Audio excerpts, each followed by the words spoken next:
상철 씨, 근데 왜 하필 이 섬이에요? 이름도 처음 들어보는 곳인데. 상철 씨 무서워요. 이러지 마세요. 출렁이는 물결 위로 작은 낚싯배가 통통거리며 나아갔죠. 비릿하면서도 시원한 바다 내음이 기분 좋게 코끝을 스쳤습니다. 에이, 정숙 씨. 원래 좋은 곳은 이렇게 숨어 있는 법이라니까요. 사람이 바글거리는 곳보다 우리 둘만 오붓하게 낚시 즐기기엔 여기가 최고죠. 제가 아주 기가 막힌 포인트를 알아놨습니다. 그리고 걱정 마세요. 내일 탈 배는 제가 잘 아는 형님 배로 예약했어요. 아주 뱃사람 중에서도 소문난 믿을 만한 분이니까요. 그의 목소리에는 늘 사람을 무장해제시키는 힘이 있었습니다. 남편 떠나보내고 세상의 색깔이 모두 사라진 것 같던 제 일상에 상철 씨는 정말 무지개처럼 나타난 사람이었어요.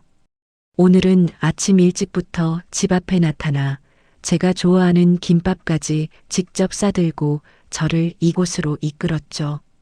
제 평생의 바다 낚시는 처음이었습니다. 모든 것이 낯설었지만 그가 옆에 있다는 사실만으로도 마음이 든든했습니다. 자, 정숙 씨. 이제 제법 바다 한가운데로 들어왔으니 이거 입고 계세요. 상철 씨가 선실에서 뭔가를 들고 나왔습니다. 비닐 포장도 채 뜯지 않은 눈이 시리게 선명한 주황색 구명조끼였습니다. 어머, 제 거 챙겨왔는데. 굳이 새 것까지. 아닙니다. 정숙 씨 건 혹시 낡았을 수도 있잖아요. 이건 제가 우리 정숙 씨 안전을 위해서 특별히 준비한 최신형입니다. 가볍고 따뜻하기까지 해요. 자, 어서요. 그의 말에 거절할 수가 없었습니다. 특별이라는 말이 귓가에 달콤하게 맴돌았죠. 그가 직접 포장을 뜯어 제게 입혀주었습니다. 그런데 구명조끼가 몸에 닿는 순간 조금 이상한 느낌이 들었습니다. 새 제품인데도 유난히 뻣뻣하고 어깨 부분의 천 안쪽으로 작고 딱딱한 무언가가 만져지는 듯 했습니다. 어머, 이건 뭐지? 안쪽에 뭐가 들어있는 것 같네. 제가 무심코 중얼거리며 그 부분을 만지자 상철 씨가 제 손 위로 자신의 손을 겹치며 부드럽게 막았습니다. 아, 그거요? 부력제가 들어있어서 그렇습니다. 최신형이라 더 튼튼하게 만들어서 그런가 봐요. 자, 버클마저 채워드릴게요. 그는 아무렇지 않게 말을 돌리며 버클을 딸깍 소리가 나게 채웠습니다. 너무나 자연스러운 그의 행동에 저 역시 아, 그런가 보다 하고 넘어갈 수밖에 없었습니다. 하지만 바로 그 순간이었습니다. 그저 우연히 고개를 돌렸을 뿐인데 배 뒤편에서 묵묵히 그물을 정리하던 무뚝뚝한 선장과 눈이 마주쳤어요. 그는 저를 보고 있는 게 아니었습니다.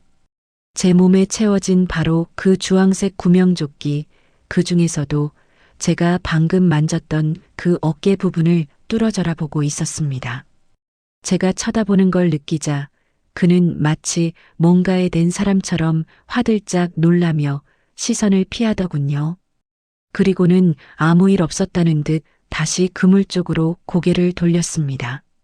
이상하다. 왜 저런 눈으로 쳐다본 거지? 정말 아무것도 아니라면 왜 저렇게 놀라면서까지 시선을 피했을까? 심장이 이유 없이 살짝 내려앉는 기분이었습니다. 아주 잘 어울리네요. 꼭 맞춘 것 같습니다. 상철 씨의 칭찬이 귓가에 윙윙거리며 맴돌았습니다. 저는 애써 입꼬리를 올려 웃어 보였어요. 이 좋은 날, 이 사람 앞에서 이상한 상상을 하고 싶지 않았습니다. 그저 과민 반응일 거라고, 이 행복한 시간에 찬물을 끼얹지 말자고 스스로를 다독였습니다.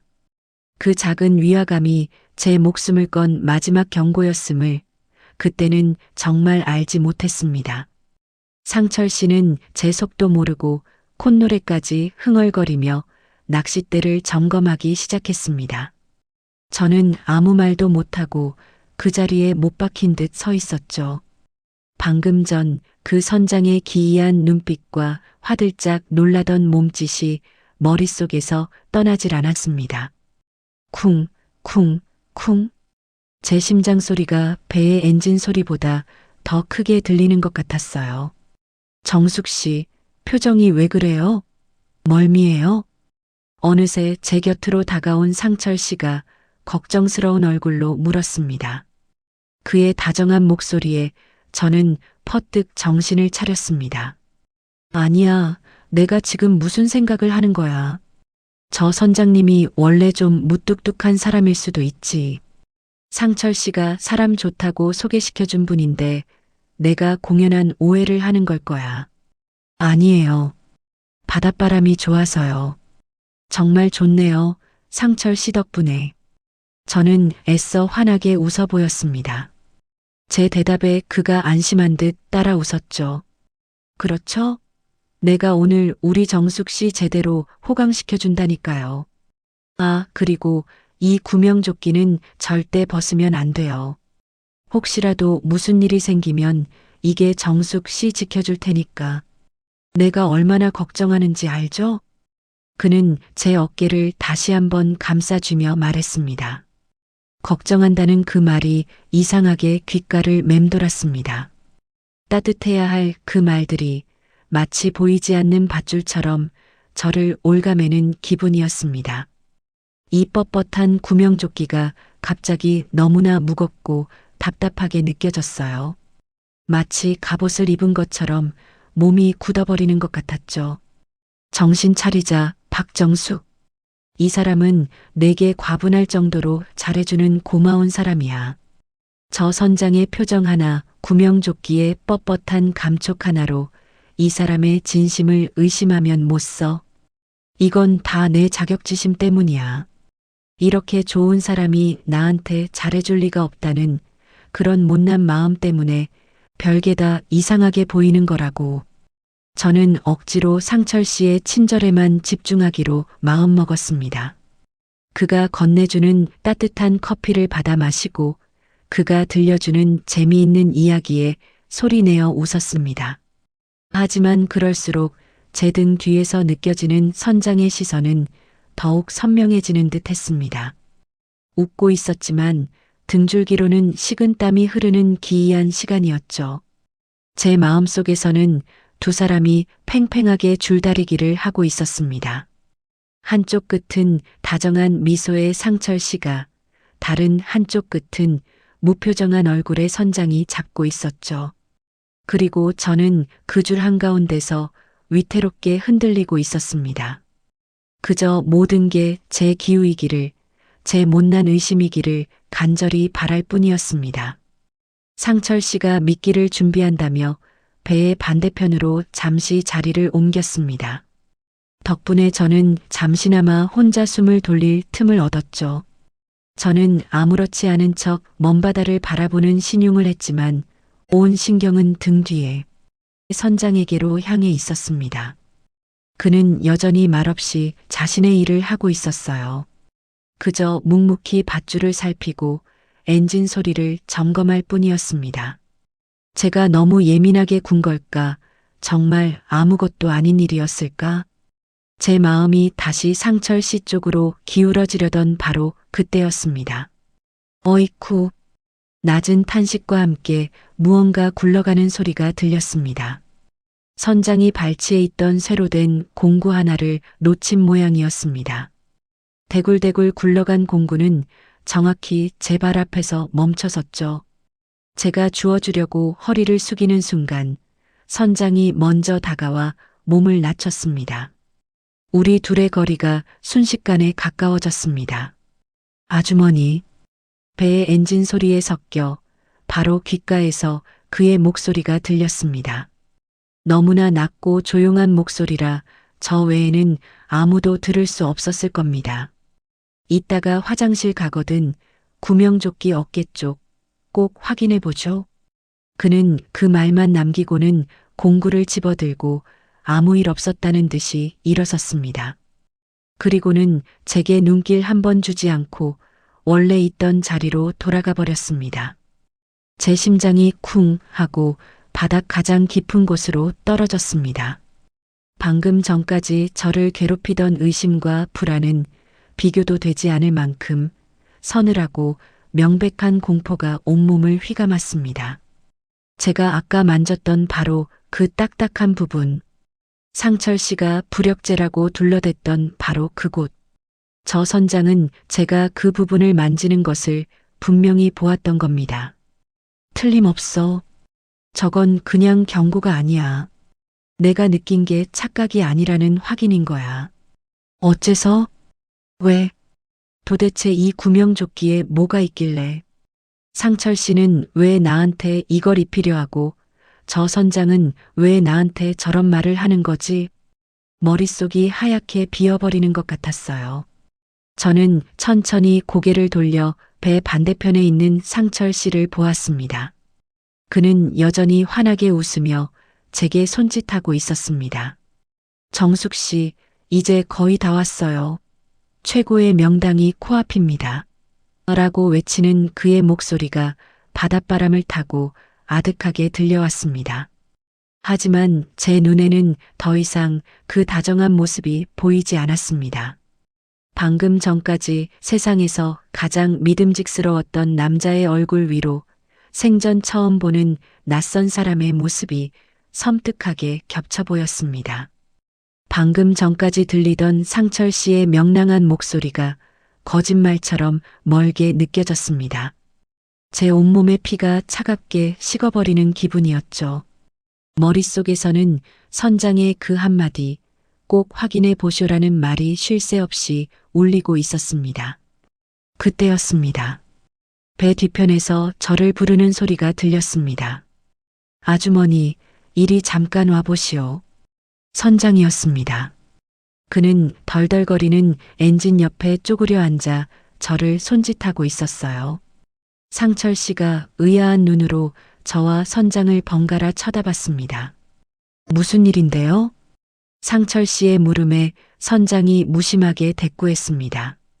엔진 소리가 영 이상해서 배 타보셨다니 한번 봐달라고. 그럴듯한 핑계였습니다. 저는 아무것도 모르는 사람처럼 천천히 그에게 다가갔습니다. 심장이 발밑까지 떨어져 덜덜 떨리는 것 같았지만 다리가 풀리지 않게 용을 쓰며 걸었죠. 선장 옆에 다가가자 시끄러운 엔진 소리가 우리 둘의 대화를 완벽하게 가려주었습니다. 아까 제 말 알아들었소? 선장이 엔진을 살피는 척하며 말했습니다. 고개를 끄덕이는 것조차 힘들었습니다. 제 눈동자가 사시나무처럼 떨리는 것을 그도 보았을 겁니다. 정신 똑바로 차리고 들으시오.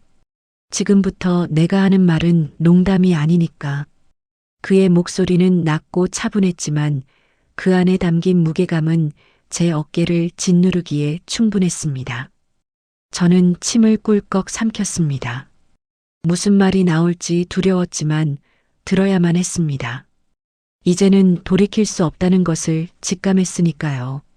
도대체 뭘까? 내가 뭘 확인해야 한다는 걸까? 그리고 저 사람은 누구기에 나한테 이런 말을 하는 걸까?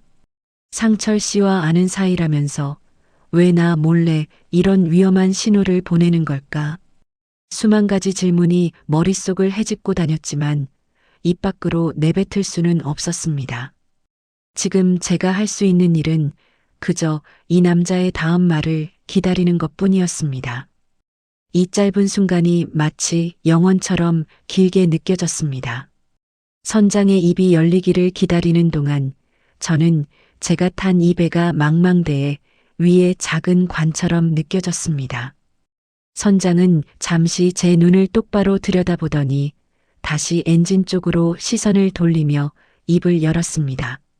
그의 모든 말은 쇳덩이처럼 무겁게 제 가슴에 박혔습니다.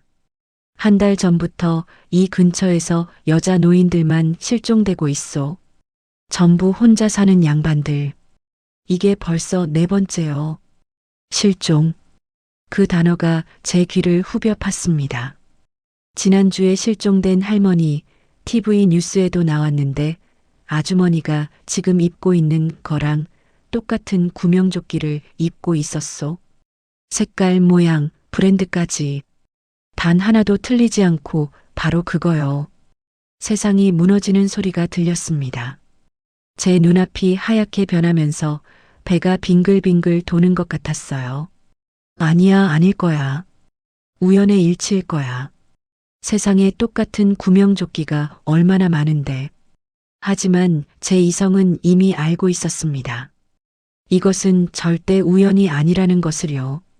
상철 씨의 그 모든 친절이 주마등처럼 스쳐 지나갔습니다. 저를 위해 손수 싸왔다는 김밥, 제 건강을 걱정해주던 다정한 말들, 그리고 이 구명조끼를 특별히 준비했다며 제 몸에 직접 입혀주던 그 자성한 손길까지, 그 모든 장면들이 이제는 소름 끼치는 위선으로 보였습니다. 그 모든 게 결국 이 구명조끼 하나를 제게 입히기 위한 연극이었다는 말인가. 아, 그래서였구나. 어깨에 그 딱딱한 것도, 그걸 만지자 황급히 말을 돌리던 상철 씨의 행동도, 그리고 이 구명조끼를 뚫어져라 쳐다보던 선장의 그 눈빛도, 모든 조각이 하나로 맞춰지기 시작했습니다. 퍼즐이 완성되는 순간 제 눈앞에 나타난 그림은 희망이 아니라 시커먼 절망이었습니다. 저는 사냥터에 끌려 나온 사냥감이었고, 이 주황색 구명조끼는 제 몸에 채워진 낙인이었습니다. 헛구역질이 치밀어 올랐습니다. 비릿한 바다 냄새가 아니라 제 속에서부터 역한 것이 올라오는 기분이었습니다. 제가 사랑과 희망이라 믿었던 모든 것이 사실은 저를 겨누고 있던 차가운 칼날이었음을 깨달았습니다. 다정했던 그의 얼굴이 악마처럼 보이기 시작했습니다. 제가 금방이라도 쓰러질 것처럼 휘청거리자 선장이 제 팔을 강하게 붙잡았습니다. 그 악의 힘에 잠시 정신이 들었죠. 정신 차리시오. 지금 소리 지르거나 울면 우리 둘 다 여기서 죽소. 죽는다는 말이 칼날처럼 날아와 제 심장에 꽂혔습니다. 공포가 온몸을 지배했지만 동시에 살아야 한다는 본능이 제 안에서 꿈틀거렸습니다. 아무렇지 않은 척 평소처럼 웃고 떠드시오. 저놈이 조금이라도 눈치채게 해선 안 돼. 내가 알아서 신호할 테니 그때까진 그냥 평소처럼 행동하시오. 할 수 있겠소? 저는 차마 대답을 할 수 없어 그저 미친 사람처럼 고개를 끄덕였습니다. 할 수 있든 없든 이제는 해야만 했습니다. 선장은 제 팔을 놓고 다시 엔진을 몇 번 툭툭 치더니 자리에서 일어났습니다. 그리고는 제게서 멀어져 갔죠. 저는 거대한 바다 한가운데 철저히 혼자가 되었습니다. 저 멀리 상철 씨가 저를 향해 손을 흔들며 웃고 있었습니다. 정숙 씨, 괜찮아요? 그 양반이 뭐라고 하던가요? 저 미소 뒤에, 저 다정한 목소리 뒤에 얼마나 끔찍한 계획이 숨어 있는 걸까? 온몸의 털이 곤두서는 것 같았습니다. 저는 이를 악물고 입꼬리를 끌어올렸습니다. 제 평생에 지어본 적 없는 가장 기괴하고 끔찍한 미소였을 겁니다. 아니에요. 엔진 소리가 좀 이상하다고 해서요. 별일 아니래요. 제 목소리가 제대로 나왔는지 표정이 이상하지는 않았는지 알 수 없었습니다. 그저 들키지 않아야 한다는 생각뿐이었죠. 지금부터 나는 연기를 해야만 한다. 내 인생 최악의 가장 끔찍한 무대 위에서 관객은 나를 죽이려는 저 남자 한 명. 그리고 내 목숨이 이 연극의 성공 보수다. 저는 심호흡을 한번 하고 상철 씨를 향해 한 걸음 내디뎠습니다. 지옥을 향해 내딛는 걸음이었지만 지금은 천국을 산책하는 사람처럼 보여야만 했습니다. 지옥을 향해 내딛는 걸음은 생각보다 짧았습니다. 제가 상철 씨에게 닿기도 전에 그가 먼저 다가와 제 어깨를 감싸 안았습니다. 그의 손이 어깨에 닿는 순간 온몸의 근육이 경직되는 것을 느꼈지만 필사적으로 표정을 관리해야만 했죠. 왜 이렇게 늦게 와요? 보고 싶었는데. 그가 장난스럽게 속삭였습니다. 저는 차마 대답할 수 없어 그저 희미하게 웃어 보였습니다. 그는 제 손을 잡아 끌어 배의 가장 앞부분으로 이끌었죠. 저 멀리 안개 속에 희미하게 섬의 윤곽이 보이기 시작했습니다. 저기 봐요, 정숙 씨. 거의 다 왔어요. 우리 둘만의 파라다이스에. 저 섬에 도착하면 모든 걱정, 근심이 싹 사라질 거예요. 제가 그렇게 만들어 줄게요. 그의 목소리는 여전히 꿀처럼 달콤했지만 이제 제 귀에는 사형 집행인의 선고처럼 들렸습니다. 걱정, 근심이 사라진다니. 그래요. 사람이 죽으면 아무 걱정이 없어지기는 하겠죠. 온몸에 소름이 돋았지만 저는 그의 말에 고개를 끄덕이며 맞장구를 쳤습니다. 네, 정말 아름다운 곳일 것 같아요. 기대되네요. 바로 그 순간이었습니다. 상철 씨의 어깨 너머로 제가 미처 신경 쓰지 못했던 또 다른 사람이 눈에 들어왔습니다. 상철 씨가 족갑벌 된다며 소개했던 과묵한 젊은 선원이었죠. 그는 배 한쪽 구석에 쪼그려 앉아 낚싯바늘을 손보고 있었습니다. 아무런 문제가 없어 보이는 평범한 광경이었습니다. 하지만 제 눈에는 아니었어요. 그의 눈빛, 상철 씨와 대화하는 저를 힐끔힐끔 쳐다보는 그의 눈빛은 사람을 보는 눈이 아니었습니다. 호기심이나 경계심 같은 감정이 담겨 있지 않았어요. 마치 정육점 주인이 진열대에 걸린 고깃 덩어리를 무심하게 쳐다보는 듯한 감정이라고는 단 한 점도 섞이지 않은 그런 무감각하고 서늘한 시선이었습니다. 그 시선은 정확히 제가 입고 있는 주황색 구명조끼에 머물러 있었죠. 아, 한 명이 아니었구나. 이 배에서 나를 사냥감으로 보는 사람이 김상철 하나가 아니었어. 그 사실을 깨닫는 순간 제 어깨를 감싸고 있는 상철 씨의 팔이 쇠사슬처럼 느껴졌습니다. 이 작은 배는 더 이상 낭만을 싣고 가는 배가 아니었습니다. 사방이 적인 완벽하게 고립된 감옥이었습니다. 저 멀리 보이는 섬은 낙원이 아니라 제 마지막을 장식할 무덤이었죠. 제 유일한 희망인 저 무뚝뚝한 선장님은 과연 이 두 명을 상대로 나를 지켜줄 수 있을까? 희망보다 절망이 더 크게 부풀어 오르기 시작했습니다. 상철 씨의 팔이 제 어깨를 누르는 무게가 천근만근처럼 느껴졌습니다.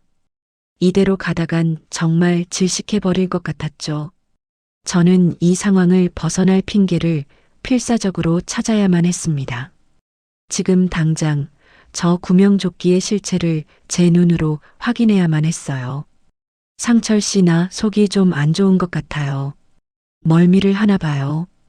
화장실 좀 다녀와야겠어요. 제 말에 상철 씨가 걱정스러운 눈빛으로 저를 돌아봤습니다. 하얗게 질린 제 얼굴이 꽤 그럴듯한 연기가 되어 주었을 겁니다.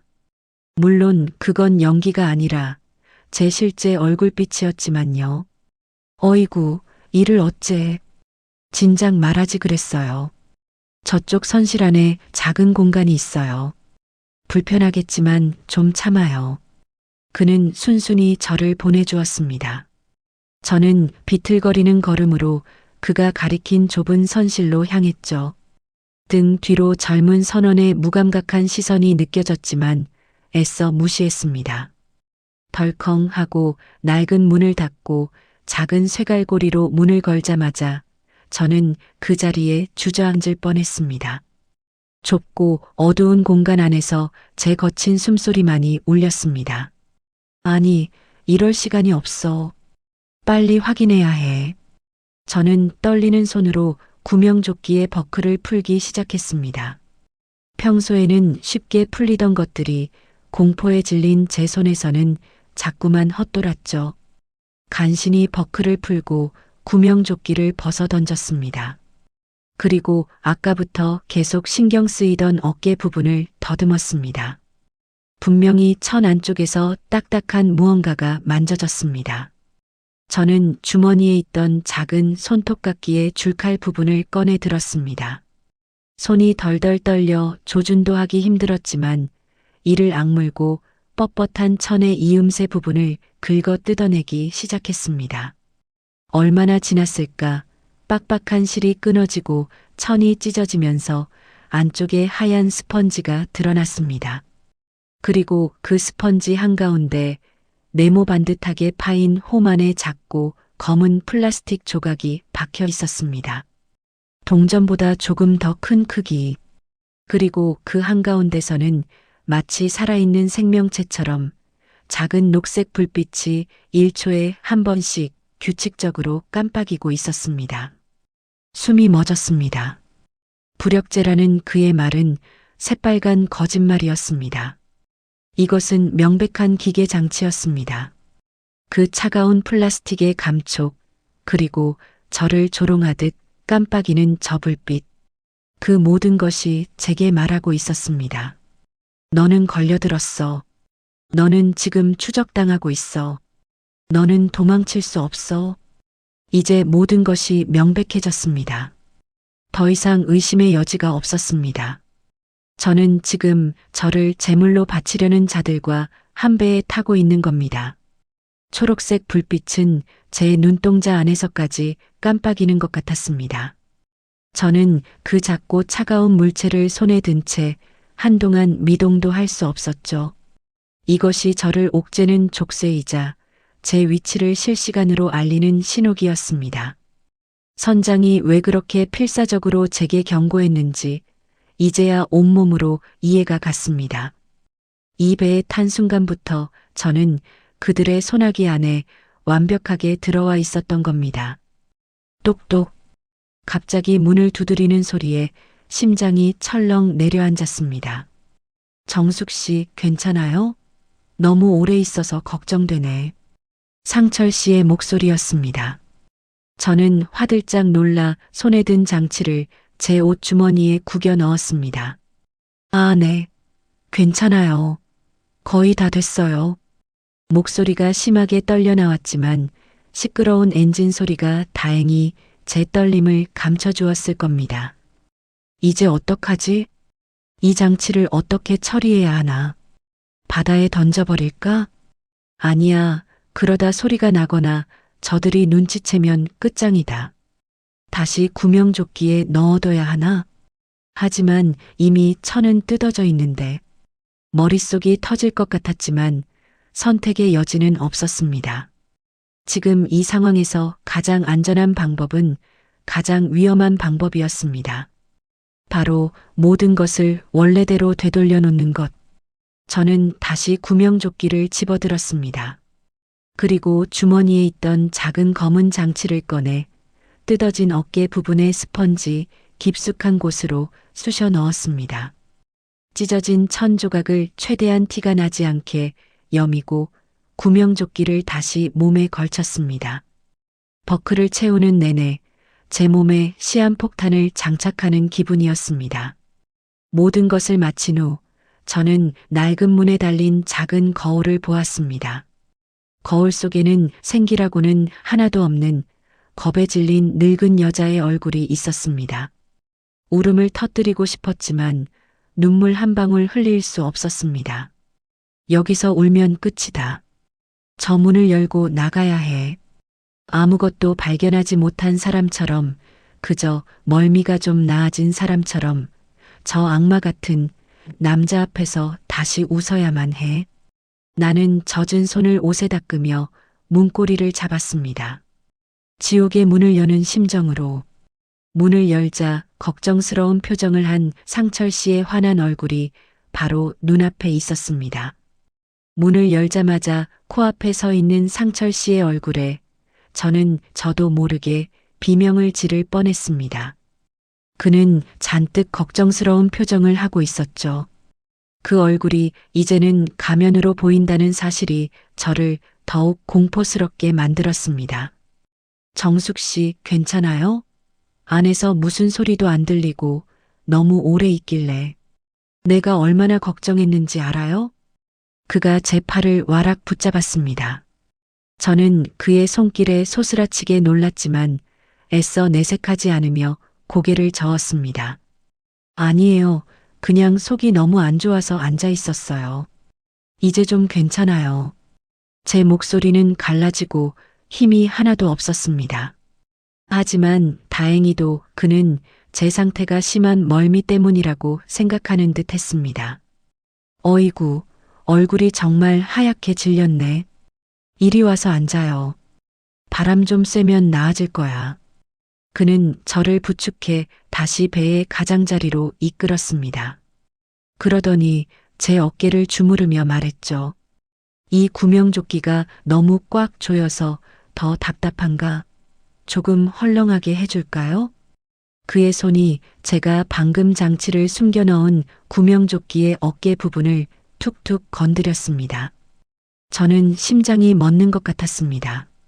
그가 조금만 더 힘을 주어 만지거나 찢어진 부분을 발견하기라도 한다면 모든 것이 끝장이었습니다. 저는 저도 모르게 몸을 비틀며 그의 손을 피했습니다. 아니에요. 괜찮아요. 그냥 이대로가 좋아요. 꽉 입고 있는 게 더 안정감 있고 좋아요. 제발 눈치채지 마라. 그가 내 어깨를 두드리는 그 단순한 손길 하나에 제 모든 목숨이 달려있는 기분이었습니다. 그의 모든 행동이 저를 시험하는 것처럼 느껴졌습니다.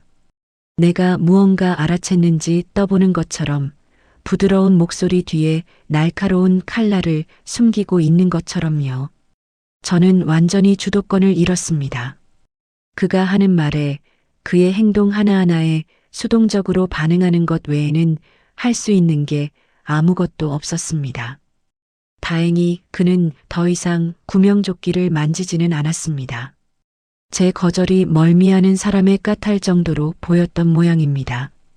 그는 다시 저 멀리 보이는 섬을 가리켰습니다. 아까보다 훨씬 더 가까워진 섬은 이제 안개를 벗고 그 음습한 속살을 드러내고 있었습니다.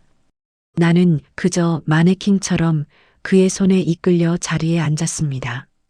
이제 내가 할 수 있는 일은 아무것도 없었습니다.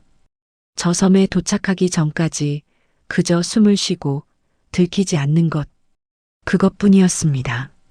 배의 엔진 소리가 서서히 잦아들기 시작했습니다. 시끄러운 소음이 사라지자 되레 섬뜩한 정적이 우리를 감쌌습니다. 이제는 파도가 뱃머리에 부딪히는 소리, 그리고 제 귀에 울리는 제 심장 소리 외에는 아무것도 들리지 않았죠. 섬이 아까보다 훨씬 더 커다란 괴물처럼 제 눈앞에 다가와 있었습니다. 상철 씨가 흡족한 미소를 지으며 뱃머리에서 굵은 밧줄을 꺼내 들었습니다. 배를 정박시키려는 것이었겠지만 제 눈에는 그 밧줄이 마치 저를 묶을 올가미처럼 보였습니다. 자, 이제 거의 다 왔으니 짐 챙겨야죠. 잃어버리는 거 하나도 없이 잘 챙겨야 합니다. 그가 제 가방을 가리키며 말했습니다. 잃어버리는 거 하나도 없이. 그 말이 제 심장을 서늘하게 찔렀습니다. 그가 말하는 짐이 정말 제 소지품만을 뜻하는 걸까? 구석에 앉아있던 젊은 선원이 말없이 다가와 상철 씨에게서 밧줄을 건네받았습니다. 그는 익숙하고 능숙한 손놀림으로 밧줄의 한쪽 끝을 어딘가에 묶기 시작했죠. 그 과정에서 그가 저를 한번 힐끗 쳐다봤는데 그의 눈에는 여전히 아무런 감정이 담겨 있지 않았습니다. 배가 멈춘다. 이제 정말 끝인가? 저 섬에 발을 딛는 순간 나는 다시는 돌아오지 못하겠지. 저 섬은 사람이 사는 곳이 아니었다. 등대도 선착장도 집 한 채도 보이지 않았다. 그저 시커먼 나무들이 빼곡히 들어찬 원시림 같은 곳이었다. 모든 것을 숨기기에 완벽한 장소. 선장님은 어디에 있는 거지? 왜 아무런 신호가 없는 걸까? 혹시 내가 화장실에 간 사이 저 두 사람이 선장님을 어떻게 한 것은 아닐까? 끔찍한 상상이 꼬리에 꼬리를 물고 이어졌습니다. 정숙 씨, 왜 그래요? 좋은데 와서 표정이 영 안 좋네. 아직도 속이 안 좋아요? 상철 씨가 제 얼굴을 들여다보며 물었습니다. 저는 간신히 입을 열었습니다. 네, 조금. 더 이상 긴 문장을 말할 힘도 의지도 남아있지 않았습니다. 체념. 그래요.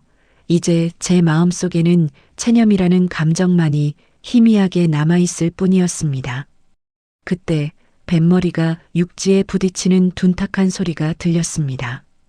끼익하는 마찰음과 함께 배가 완전히 멈춰 섰습니다. 내 심장도 함께 멈추는 것만 같았습니다. 우리는 도착하고 만 것이었습니다.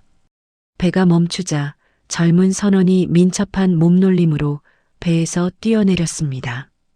그는 뱃머리에 밧줄을 가져가 근처의 앙상한 나무에 단단히 묶었죠. 모든 동작의 한치의 망설임도 불필요한 움직임도 없었습니다. 마치 수백 번은 해본 일처럼 보였습니다. 일이 순조롭게 진행되는 것을 확인한 상철 씨가 제게 손을 내밀었습니다. 그의 뒤로 펼쳐진 섬의 풍경은 끔찍했습니다. 사람의 손길이 닿지 않은 시커먼 숲, 그리고 기분 나쁜 정적. 자, 정숙 씨. 내 손 잡고 조심해서 내려야 해요. 그의 목소리는 여전히 봄바람처럼 부드러웠지만 내민 손은 마치 저를 지옥으로 끌고 가려는 저승사자의 손길처럼 느껴졌습니다. 저는 그 손을 잡을 수가 없었습니다. 발이 배의 바닥에 뿌리라도 내린 듯 전혀 움직여지지 않았죠. 지금 여기서 소리라도 지르면, 발버둥이라도 치면 무언가 달라질 수 있을까? 하지만 제 입은 얼어붙었고 몸은 굳어 있었습니다. 이대로 끌려가서 죽는구나. 남편이 떠난 뒤 외롭고 무의미했던 내 삶이 이렇게 허무하고 끔찍하게 끝나는구나. 눈물이 핑 돌았습니다. 마지막으로, 정말 마지막으로 저는 선장이 있는 배의 뒤편을 돌아보았습니다. 그는 여전히 엔진을 만지작거리며 우리 쪽은 쳐다보지도 않고 있었습니다. 역시 나 혼자만의 착각이었나? 그 모든 경고가, 그 모든 눈빛이 그저 우연이었나? 절망이 제 목끝까지 차오르는 순간이었습니다. 그런데 바로 그때였습니다. 선장이 엔진을 살피다 말고 허리를 펴며 무심코 귀를 한번 툭 쳤습니다. 아주 작고 정말 아무 의미 없어 보이는 행동이었습니다. 하지만 제 눈에는 똑똑히 보였습니다. 그건 단순한 버릇이 아니었습니다. 제게 보내는 신호, 듣고 있다, 혹은 계획이 있다고 말하는 듯한 아주 미세하지만 분명한 신호였습니다. 그 찰나의 신호 하나에 꺼져가던 제 심장의 불씨가 다시 타올랐습니다. 완전히 버려진 게 아니었어. 그래, 아직 끝난 게 아니야.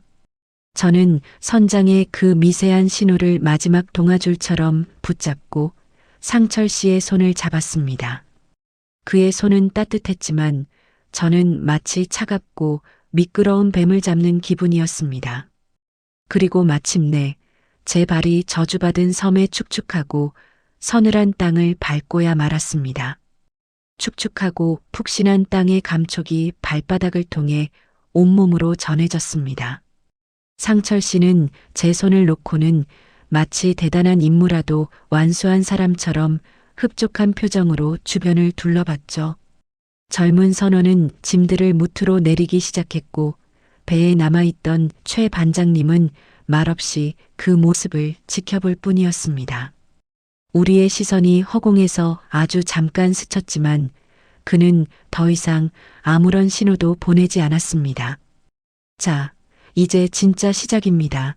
정숙 씨, 여기 해변은 밑걸림이 심해서 낚시하기 안 좋아요. 이 숲길 따라 조금만 들어가면 아주 기가 막힌 민물 포인트가 있거든요. 가시죠. 상철 씨가 숲의 입구를 가리키며 말했습니다. 겉보기에는 평범한 숲이었지만 안쪽은 한낮인데도 불구하고 어둡고 깊이를 알 수 없었습니다. 그가 짐에서 낚시 도구들을 꺼내기 시작했습니다. 그런데 그의 손에 들린 물건들을 보는 순간 저는 더 이상 두려움에 떨고 있지 않다는 것을 깨달았습니다. 대신 심장 가장 깊은 곳에서부터 차갑고 단단한 분노가 얼음처럼 솟아오르기 시작했습니다.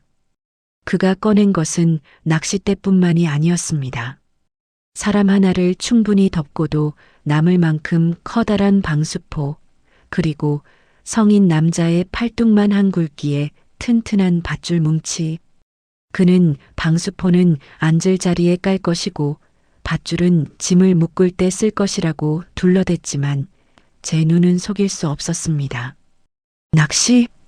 저것들이 과연 물고기를 잡기 위한 도구일까? 저 커다란 방수포, 짐을 나르기엔 지나치게 튼튼해 보이는 저 밧줄. 모든 것이 물고기가 아닌 사람을 잡기 위한 도구로 보였습니다. 저 웃음 뒤에 숨어서 한 사람의 인생을, 목숨을 마치 시장에서 물건 고르듯 취급하는 저 남자를 나는 결코 용서할 수 없었습니다. 그래, 분노는 두려움보다 강했습니다. 공포에 질려 떨고만 있기에는 저 남자가 저지른 짓이 너무나도 끔찍했습니다. 살아야겠다.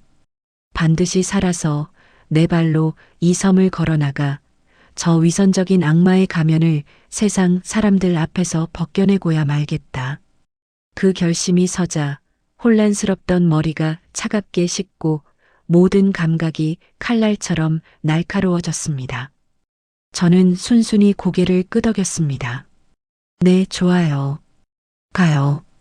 제 입에서 나온 목소리는 저 자신도 놀랄 만큼 차분하고 또렷했습니다.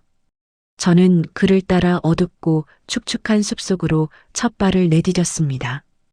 이제부터는 사냥감과 사냥꾼의 역할이 조용히 뒤바뀔 시간이었습니다. 숲은 생각보다 훨씬 더 깊고 어두웠습니다. 나뭇잎들이 겹겹이 하늘을 가려 대낮이라는 사실이 무색할 정도로 사방은 침침했죠. 축축한 흙냄새와 썩은 나뭇잎 냄새가 코를 찔렀습니다. 상철 씨는 제 앞에서 길을 안내하며 쉴 새 없이 떠들어댔습니다.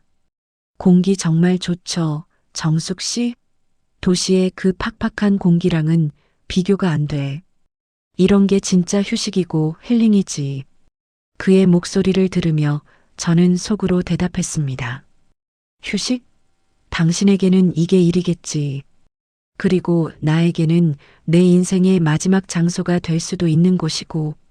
하지만 제 입 밖으로 나간 말은 지극히 평범했습니다. 네, 그러네요. 제 모든 감각은 칼날처럼 벼려져 있었습니다. 저는 그의 뒤를 따르면서 쉴 새 없이 주변을 살폈습니다.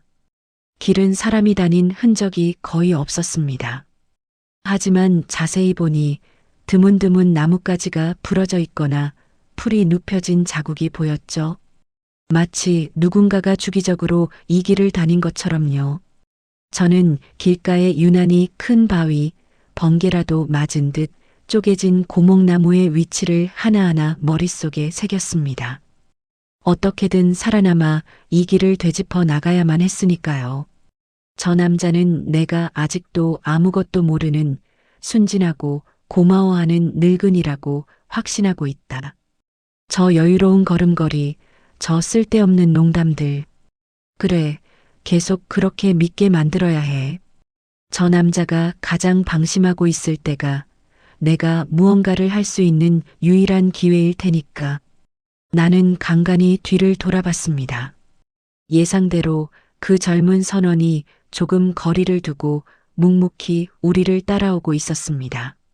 앞에는 김상철, 뒤에는 전홍. 완벽한 포위망이었습니다. 하지만 괜찮아. 최 반장님이 있어. 그가 보낸 신호를 믿어야 해. 힘들어요? 거의 다 왔는데. 저기만 돌면 돼요. 상철 씨가 저를 돌아보며 물었습니다. 저는 숨이 턱까지 차올랐지만 고개를 저었습니다. 괜찮아요.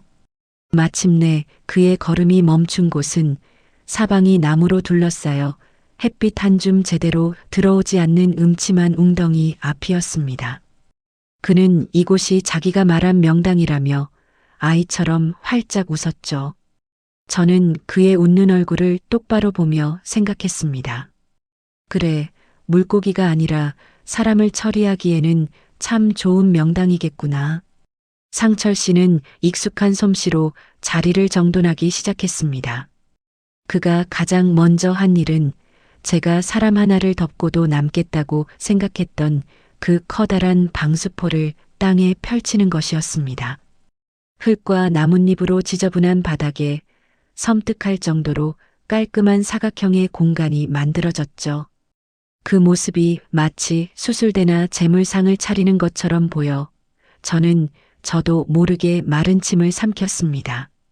그는 짐을 풀며 제게 말했습니다. 자, 정숙 씨. 여기 편히 앉아 있어요. 이제부터는 내가 다 알아서 할게요.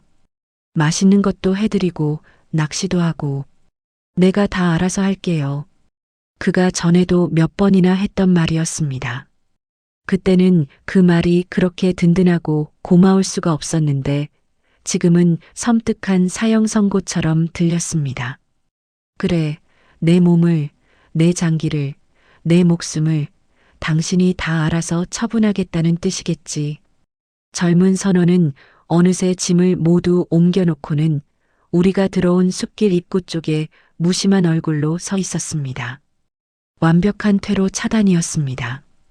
그가 깔아놓은 방수포 위에 나는 순순히 자리를 잡고 앉았습니다. 마치 도살장에 끌려온 짐승이 제 자리를 찾아가듯. 하지만 나는 더 이상 떨고 있는 순한 양이 아니었습니다. 내 안에서는 차가운 분노가 시퍼런 불꽃이 되어 타오르고 있었습니다. 두려움은 완전히 사라졌습니다. 그 자리를 대신 채운 것은 오직 어떻게 살아남아 이들을 내 손으로 심판대에 세울 것인가 하는 지독한 결의뿐이었습니다. 저들이 나를 물건으로 본다면 나 역시 저들을 더 이상 인간으로 대할 필요는 없다고 생각했습니다. 나는 앉은 채로 주변을 살폈습니다. 손에 잡을 만한 무기가 될 만한 것이 있는지, 날카로운 돌멩이, 굵은 나뭇가지, 그리고 상철 씨와 젊은 선원과의 거리, 그들의 움직임 하나하나를 놓치지 않으려 애썼습니다. 최 반장님의 신호가 올 때까지 버텨야 한다. 그리고 만약 기회가 온다면 살아남기 위해서라면 짐승처럼 싸울 것이다. 짐 정리를 마친 그가 저를 돌아보았습니다. 그리고 그의 얼굴에서 마침내 그 사람 좋던 미소가 사라졌습니다. 그 자리에는 아무런 감정도 없는 그저 자신의 일을 시작하려는 한 남자의 차갑고 무표정한 얼굴만이 남아 있었습니다. 그의 얼굴에서 미소가 사라지는 순간 우리 사이의 공기도 함께 얼어붙었습니다. 방금 전까지 흐르던 모든 위선적인 온기는 거짓말처럼 사라지고 차갑고 날카로운 현실만이 남았죠. 그는 마치 처음 보는 사람을 대하듯 무감각한 눈으로 저를 위아래로 훑어보았습니다. 그리곤 천천히 제게로 걸어왔습니다. 한 걸음 한 걸음 다가오는 그의 발소리가 제 심장을 쿵쿵 울렸습니다.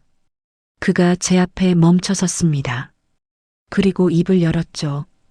그의 목소리는 제가 알던 그 다정한 목소리가 아니었습니다.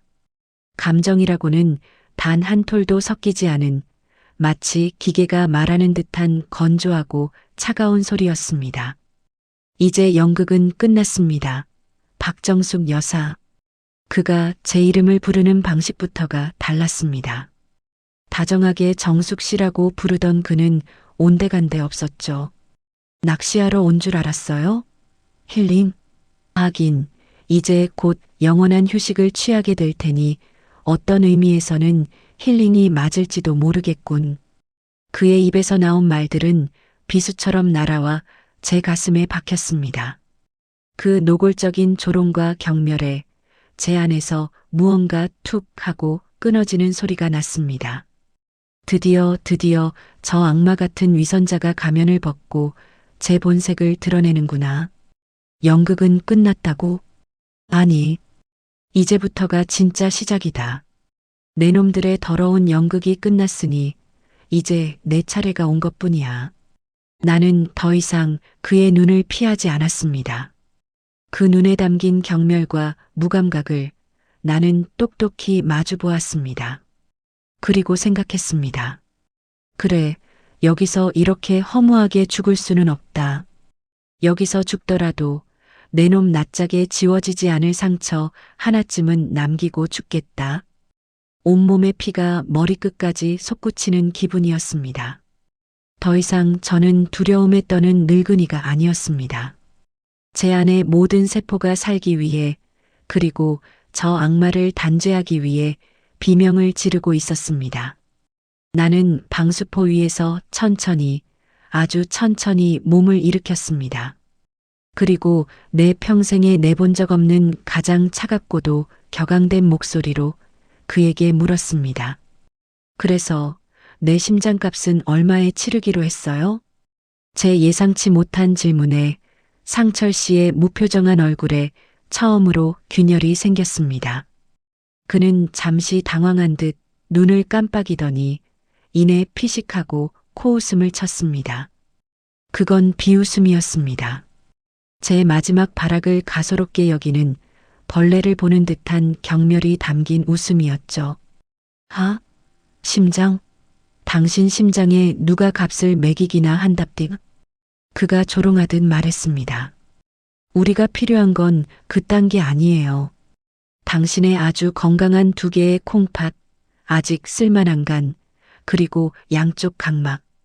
당신은 그냥 걸어다니는 부품 덩어리일 뿐이라고. 아직도 당신이 뭐라도 되는 줄 아나 본데 착각하지 마죠.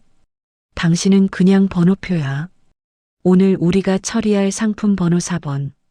순간 제 이성의 끈이 완전히 끊어져 버렸습니다. 상품 번호 4번. 그 말이 제 머릿속을 헤집고 온몸의 피를 거꾸로 솟게 만들었습니다.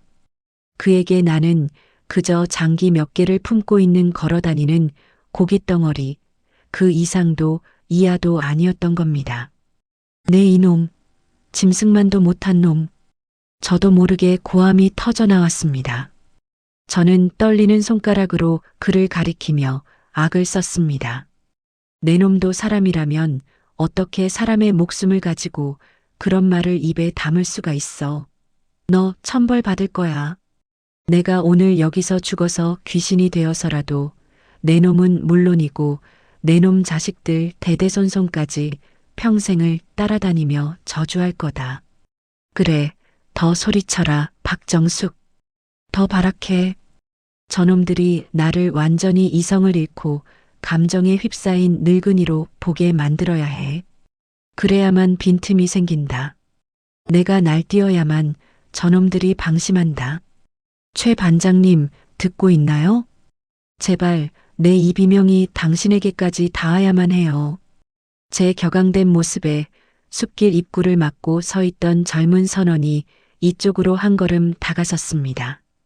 그의 눈빛이 아까보다 더 번뜩이는 것을 느꼈습니다. 상철 씨는 제 발악에 시끄럽다는 듯 인상을 찌푸렸습니다. 그리고는 젊은 선원을 향해 턱짓을 하며 차갑게 명령했습니다. 시끄럽군. 이제 그만 잠재워. 상철의 차가운 명령이 떨어지기가 무섭게 젊은 선원이 제게로 성큼성큼 다가왔습니다. 그의 손에 들려있는 것은 낚싯줄도 밧줄도 아니었습니다. 그의 주머니에서 나온 것은 차가운 금속과 유리로 된 주사기였습니다. 투명한 주사기 안에서 정체불명의 액체가 섬뜩하게 빛나고 있었죠. 모든 것이 계획된 순서대로 진행되고 있었던 겁니다. 저는 뒷걸음질 쳤지만 등 뒤는 커다란 나무가 막고 있었습니다. 더 이상 도망칠 곳은 없었습니다. 오지 마. 이 악마 같은 놈들아. 내 몸에 손대지 마. 저는 비명을 지르며 바닥에 있던 날카로운 돌멩이 하나를 집어들었습니다. 제 마지막 저항이었습니다. 하지만 젊은 선원은 제 발악을 비웃기라도 하듯 조금도 주저하지 않고 제게 달려들었습니다. 제가 휘두른 돌멩이는 허공을 갈랐고 그는 손쉽게 제 팔을 붙잡아 꺾었습니다.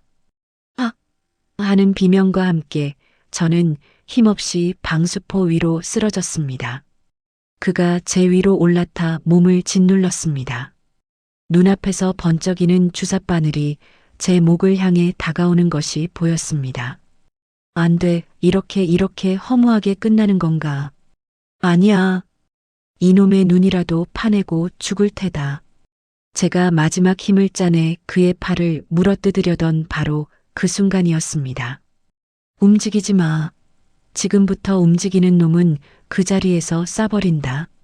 숲 전체를 뒤흔드는 확성기를 통해 울려 퍼지는 듯한 우렁찬 목소리였습니다. 그 목소리는 분명 경찰 최 반장님의 목소리였습니다. 제 몸을 짓누르고 있던 젊은 선원의 몸이 그 자리에 굳어버렸습니다. 주삿바늘은 제 목 피부에 닿기 직전 아슬아슬하게 멈춰섰죠. 상철 역시 믿을 수 없다는 얼굴로 소리가 들려온 쪽을 돌아봤습니다. 그 목소리가 울려 퍼진 순간 숲의 어둠 속에서 그림자들이 일어서기 시작했습니다. 1명, 2명, 3명 검은색 특수복을 입은 남자들이 나무 뒤에서, 바위 뒤에서 나타나 우리를 완벽하게 포위하고 있었습니다. 상철의 얼굴이 경악으로 하얗게 질려가는 것을, 그리고 제 팔을 붙잡았던 놈의 소나기에서 힘이 쭉 빠져나가는 것을 저는 똑똑히 느낄 수 있었습니다. 모든 것은 정말 눈 깜짝할 사이에 일어났습니다. 검은 옷을 입은 남자들은 마치 유령처럼 나타나 조금 전까지 저를 죽이려던 두 남자를 순식간에 제압했죠. 악소리 한번 제대로 내지 못하고 그들은 짐승처럼 바닥에 짓눌렸습니다. 손에는 차가운 수갑이 채워졌습니다. 조금 전까지 내 목숨을 쥐고 흔들던 남자들의 마지막 모습이었습니다. 이상하게도 눈물이 아니라 웃음이 나왔습니다. 헛웃음이었습니다. 상철, 아니 김상철이라는 그 남자는 바닥에 얼굴을 처박힌 채 믿을 수 없다는 눈으로 이쪽을 돌아봤습니다.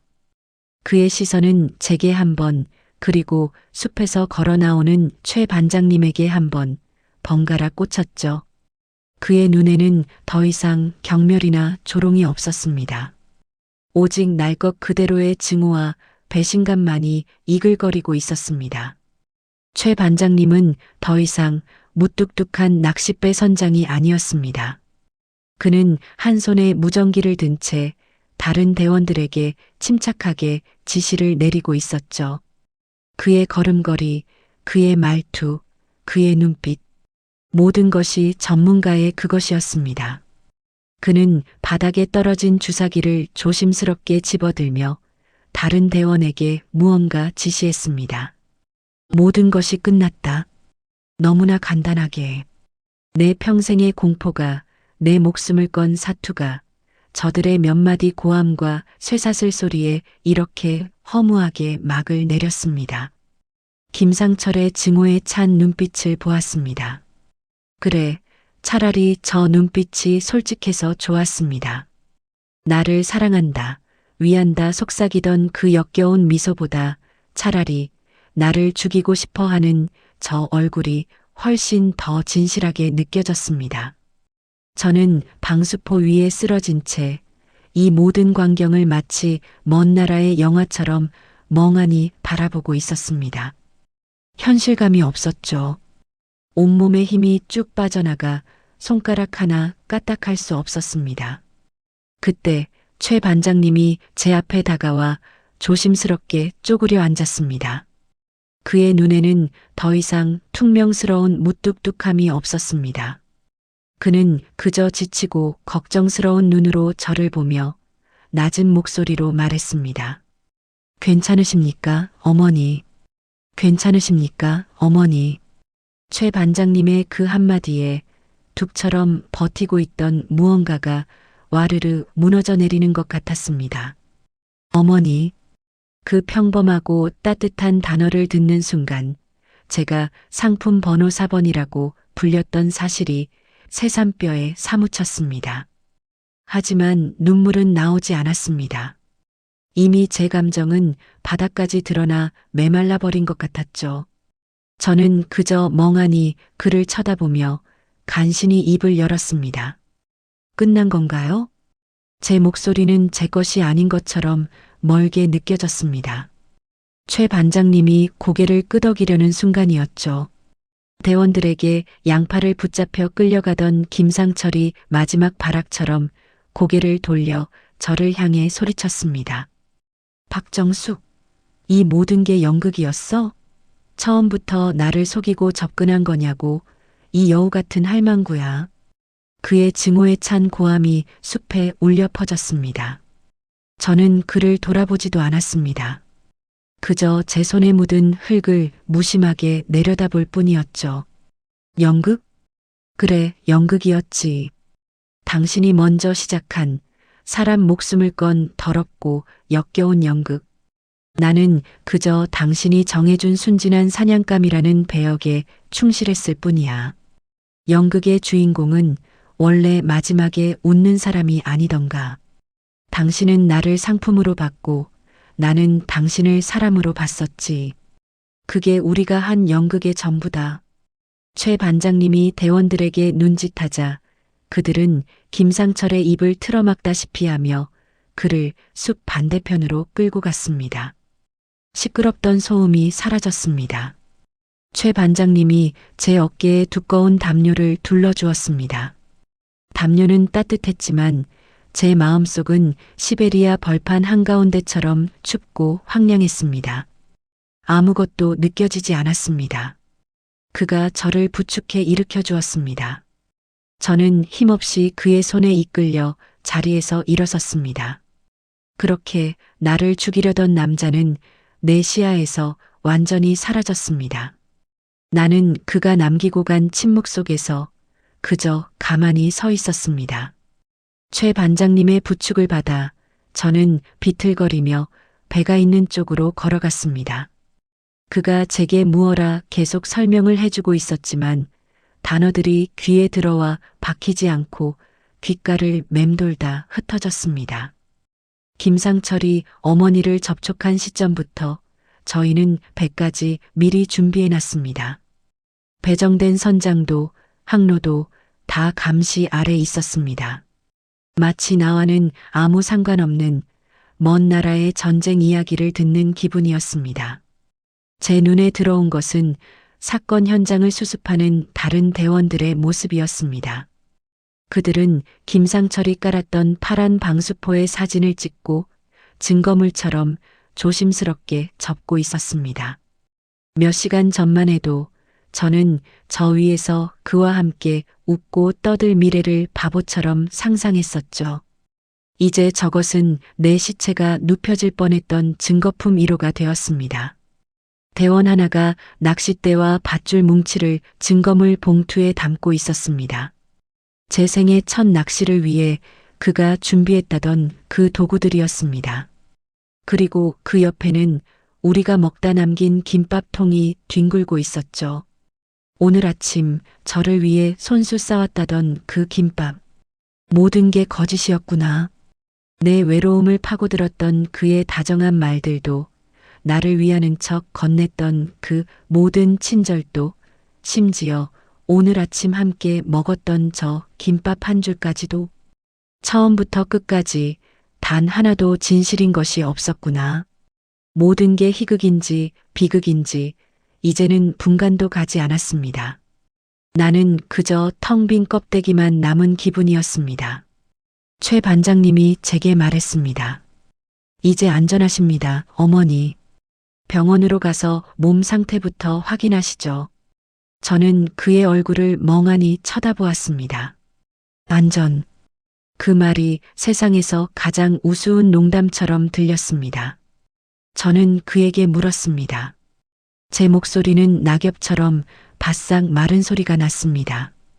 그래서 그 사람이 오늘 아침에 싸왔던 그 김밥도 처음부터 거짓말이었나요? 그 섬을 떠나 배를 타고 차를 타고 지금은 경찰서 안에 작은 방에 앉아 있습니다. 얼마나 시간이 흘렀는지 모르겠습니다. 창밖은 이미 어둑해져 있었죠. 최 반장님이 제 손에 따뜻한 종이컵을 쥐어주었습니다. 김이 모락모락 나는 아마도 녹차인 것 같았습니다. 손바닥을 통해 전해지는 그 온기를 느끼며 저는 비로소 멈춰있던 생각을 다시 시작했습니다. 그 사람이 싸왔던 김밥도 처음부터 거짓말이었나요? 조금 전 제가 그에게 던졌던 질문이었습니다. 최 반장님은 아무 대답도 하지 못했죠. 그 침묵이 제게는 가장 확실한 대답이었습니다. 그래, 모든 것이 거짓이었다. 나를 향한 미소, 나를 걱정하던 목소리, 내 손을 잡아주던 온기, 그 모든 것이 나를 이 지옥으로 끌어들이기 위한 미끼였을 뿐. 그렇다면, 모든 것이 거짓이었다면 우리의 첫 만남 역시 거짓이었을까? 정신이 번쩍 들었습니다. 저는 찻잔을 든 채 허공의 한 점을 뚫어져라 쳐다보았습니다. 2달 전 늘 가던 동네 공원 벤치였습니다. 나는 그날도 늘 앉던 그 자리에 앉아 있었고 그는 우연히 내 옆에 앉았습니다. 그는 손주에게 줄 거라며 붕어빵 봉지를 들고 있었죠. 인상 좋은 얼굴, 서글서글한 말투, 외로워 보이던 제게 먼저 말을 걸어주었던 다정하고 평범한 할아버지의 모습, 그 모든 것이 치밀하게 계산된 연기였다면 소름이 끼쳤습니다. 내 동선, 내가 자주 가는 장소, 내가 혼자라는 사실, 내 건강 상태까지 그 모든 것을 그는 이미 사전에 파악하고 있었던 게 아닐까? 나는 우연히 사냥터에 들어간 사슴이 아니었습니다. 내 평범했던 일상 자체가 이미 그놈이 설계해 놓은 거대한 사냥터였던 것입니다. 고요했던 분노가 이제는 차가운 집착으로 변하기 시작했습니다. 알아야만 했습니다. 어떻게 내가 상품 번호 4번이 되었는지 그 시작과 끝을 내 눈으로 똑똑히 확인해야만 했습니다. 나는 찻잔을 내려놓고 맞은편에 앉아 나를 살피고 있던 최 반장을 똑바로 쳐다보았습니다. 내 눈에 다시 힘이 돌아온 것을 그도 분명히 느꼈을 겁니다. 그 남자 김상철이라는 사람에 대해 제가 알아야겠습니다. 제가 아는 것부터 제가 모르는 것까지 처음부터 전부 다요. 제 단호한 요구에 최 반장님은 잠시 저를 바라보더니 말없이 자리에서 일어나 방을 나갔습니다. 곧 그는 얇은 서류철 하나를 들고 돌아왔죠. 철컥하고 책상 위에 서류철을 올려놓는 소리가 유난히 크게 들렸습니다. 그는 서류철을 열어 그 안에 사진과 서류 몇 장을 제 앞에 조심스럽게 펼쳐놓았습니다. 김상철의 본명은 김태진, 나이는 68세, 동일 전과는 없습니다. 이게 저희가 확보한 이전 피해자들의 자료입니다. 테이블 위에는 3명의 여자 그리고 각기 다른 모습의 김상철이 함께 찍힌 사진들이 놓여 있었습니다. 등산복 차림의 김상철, 점잖게 양복을 빼입은 김상철, 편안한 일상복 차림의 김상철. 하지만 그의 옆에 서 있는 여자들은 모두 비슷했습니다. 저처럼 선하고 평범해 보이는 얼굴의 늙은 여자들이었죠. 1번 피해자 박순자 씨, 교회에서 만났습니다. 2번 피해자 이영희 씨는 등산 동호회에서, 3번 피해자 최은혜 씨는 노인 복지관이었습니다. 전부 다른 장소, 다른 모습으로 접근했습니다. 공통점은 피해자들이 모두 혼자 살고 자산이 조금 있다는 것 정도였습니다. 저는 차갑고 매끄러운 사진들을 손가락으로 천천히 쓸어보았습니다. 사진 속에서 그 남자와 함께 웃고 있는 여자들의 얼굴. 그들은 모두 며칠 뒤 자신에게 닥쳐올 끔찍한 미래를 전혀 알지 못한 채였습니다. 그들의 웃음이 칼날이 되어 제 마음을 베는 것 같았습니다. 교회, 등산, 복지관, 그리고 나에게는 공원. 그는 카멜레온처럼 모습을 바꾸며 외로운 여자들을 골라냈습니다. 하지만 무언가 석연치 않았습니다. 그저 외롭고 돈이 조금 있다는 것 말고 분명 또 다른 공통점이 있을 것만 같았습니다. 내 예민해진 직감이 그렇게 말하고 있었습니다. 저는 피해자들의 얼굴에서 시선을 거두고 김상철의 모습에 집중했습니다. 다른 옷, 다른 표정, 다른 장소. 하지만 나는 김상철의 사진들을 다시 한번 자세히 뚫어져라 들여다보았습니다. 그러다 제 눈에 무언가 들어왔습니다. 모든 사진에서 그의 손목에 채워져 있던 시계였습니다. 디자인이 특이해서 한눈에 알아볼 수 있는 낡고 두꺼운 가죽 시계. 저는 한 사진을 손가락으로 가리키며 최 반장에게 물었습니다. 내 목소리는 낮았지만 그 어느 때보다 강한 힘이 실려 있었습니다. 이 시계 혹시 압수된 물품 중에 이 시계가 있었나요? 제 질문에 최 반장님의 눈이 순간 날카롭게 빛났습니다. 그는 제 시선이 머물러 있는 사진 속 시계를 잠시 들여다보더니 말없이 자리에서 일어나 어딘가로 전화를 걸었습니다. 그의 낮은 목소리가 방 안에 울렸습니다. 압수물품 목록 중에 시계, 가죽 시계 하나 있을 겁니다. 이쪽으로 좀 가져다 주세요. 잠시 후 한 젊은 대원이 흰 장갑을 낀 채 투명한 증거물 봉투를 들고 들어왔습니다. 봉투 안에는 사진 속에서 김상철이 늘 차고 있던 바로 그 시계가 들어 있었습니다. 최 반장님이 봉투를 건네받아 제 앞 테이블 위에 올려놓았습니다. 사진으로 볼 때와는 비교도 되지 않는 실물의 압박감.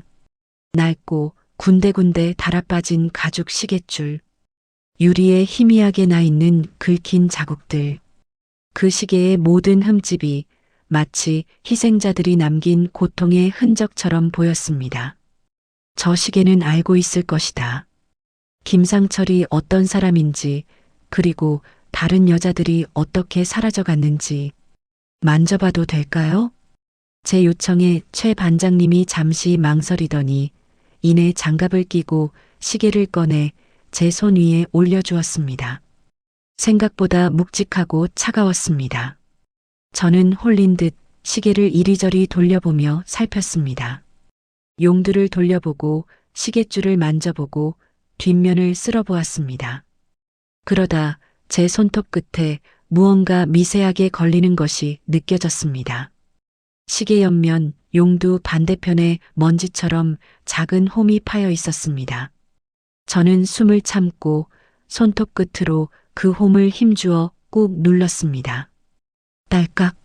아주 작지만 분명한 소리와 함께 시계의 금속 뒷면 덮개가 용수철처럼 튀어오르며 열렸습니다. 그 안에는 복잡한 기계 부품 대신 쌀알보다도 작게 네모 반듯하게 접힌 종이 조각 하나가 들어 있었습니다. 최 반장님의 눈이 커졌습니다. 그는 핀셋을 가져와 제 손 위에서 조심스럽게 그 종이 조각을 집어들었죠. 그리고 책상이 스탠드 불빛 아래에서 숨막히는 정적 속에서 천천히, 아주 천천히 종이를 펼쳤습니다. 그 작은 종이 위에는 개미 글씨처럼 작고 빼곡한 글자들이 적혀 있었습니다. 그리고 가장 위 첫 줄에 적힌 이름. 그건 조금 전 사진에서 보았던 첫 번째 피해자 박순자 씨의 이름이었습니다. 그리고 그 이름 옆에는 알 수 없는 숫자들의 조합이 함께 적혀 있었습니다. 최 반장님은 스탠드 불빛 아래에서 핀셋으로 종이를 조심스럽게 다루고 있었습니다. 제 심장은 터질 듯이 뛰었지만 방 안은 숨막히는 정적만이 감돌았죠. 그는 잠시 그 작은 종이를 들여다보더니 이내 무겁게 입을 열었습니다. 그의 목소리는 그 어느 때보다 낮고 착잡하게 가라앉아 있었습니다. 이건 저희가 상품 리스트라고 부르는 겁니다. 상품 리스트. 그 단어가 제 머리를 망치로 내려치는 것 같았습니다. 박순자 162, 55호. 이건 피해자의 키와 몸무게, 그리고 혈액형입니다. 그리고 이 뒤에 붙은 숫자들, 이건 가격입니다. 달러로 환산한 각 장기의 추정 가격을 매겨놓은 겁니다. 그들만의 암호죠. 저는 제 귀를 의심했습니다. 가격? 내 장기에 붙은 가격표라고? 세상이 빙글빙글 도는 기분이었습니다. 최 반장님은 핀셋으로 종이의 다음 줄을 가리켰습니다. 2번 피해자 이영희, 3번 피해자 최은혜 씨 그리고 여기. 그의 핀셋이 멈춘 곳. 그곳에는 너무나도 선명하게 제 이름이 적혀 있었습니다. 박정숙. 그리고 그 옆에는 마치 제 신체 명세서처럼 158, 52, 어라는 숫자가 따라붙어 있었습니다. 내 이름, 내 키, 내 몸무게, 내 혈액형, 나의 모든 것이 저 쌀알만 한 종이 위에 더러운 숫자로 새겨져 있었습니다. 나는 박정숙이 아니었습니다. 나는 그저 158cm에 52kg, O형 혈액을 가진 하나의 물건, 하나의 상품일 뿐이었습니다. 그 옆에 적힌 정체 모를 숫자들. 저것이 내 목숨값인가? 내 콩팥가, 내 감각, 내 눈값 구역질이 치밀어 올랐습니다. 한 인간의 존엄성이, 제가 한평생 살아온 고단했던 세월이 저렇게 간단하고 하찮은 숫자로 거래되고 있었던 겁니다. 이것은 단순한 살인이 아니었습니다. 그보다 더 끔찍한 인간에 대한 모독이자 해체 작업이었습니다. 나는 최 반장님을 올려다보았습니다. 눈물이 터져 나올 것 같았지만 그 대신 끔찍한 분노와 치욕이 제 목구멍을 뜨겁게 틀어막았습니다. 나는 떨리는 목소리로 간신히 물었습니다. 저도 아까 그 남자가 말했던 그 번호가 있었나요?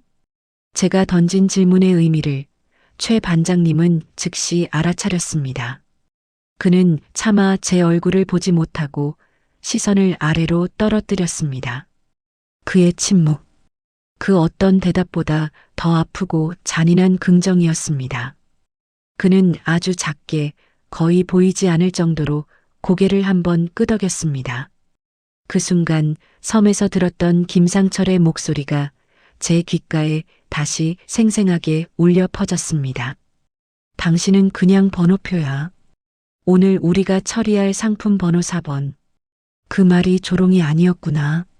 사실이었구나. 나는 이름으로 불린 것이 아니라 번호로 불렸던 거구나. 온몸에 소름이 돋으며 주체할 수 없는 떨림이 저를 덮쳤습니다. 손에 들고 있던 찻잔이 제 의지와 상관없이 달달 떨리며 책상 위에서 위태로운 소리를 냈습니다. 4번 그래, 나는 4번이었다. 내 앞에 박순자 씨가 1번, 이영희 씨가 2번, 최은혜 씨가 3번 그리고 내가 4번. 내 뒤를 이을 5번과 6번도 이미 어딘가에 정해져 있었을 터였다. 이것은 김상철, 그 미치광이 늙은이 하나만의 악행이 아니었다. 이것은 거대한 기계였다.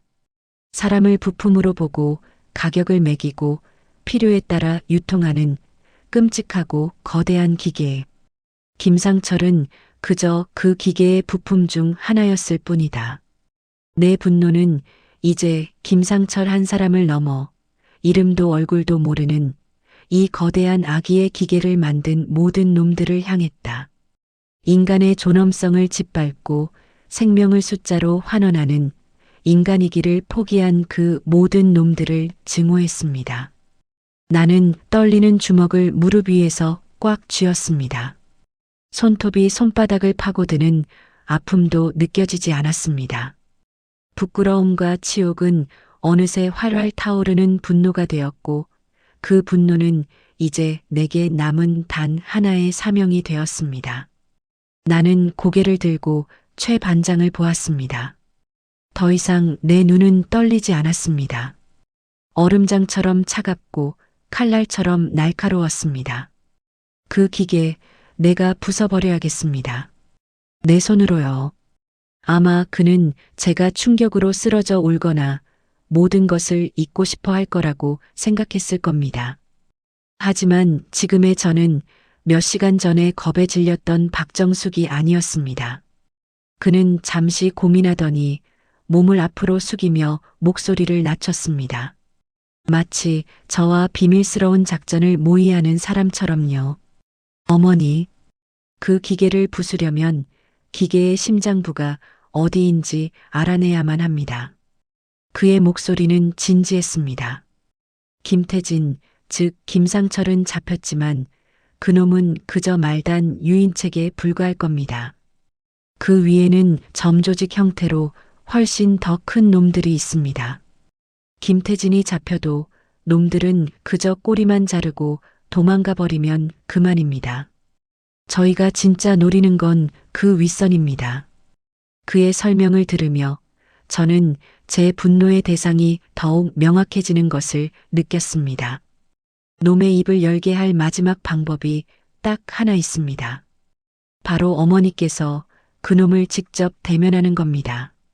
김상철을 다시 만난다. 그 끔찍하고 역겨운 얼굴을 다시 마주한다. 생각만 해도 구역질이 나는 일이었지만 이상하게도 두렵지는 않았습니다. 오히려 기다려졌습니다.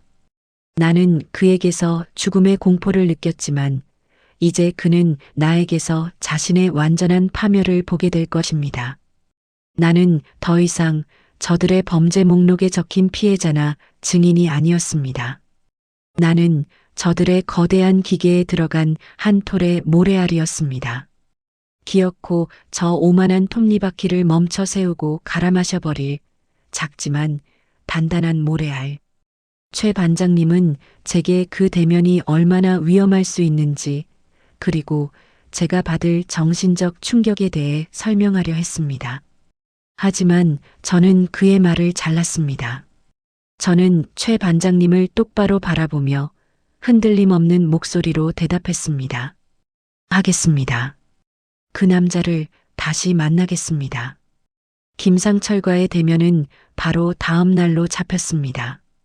그리고 대면을 몇 시간 앞둔 지금 저는 최 반장님과 함께 한쪽 벽이 통유리로 된 어두운 방 안에 서 있었습니다.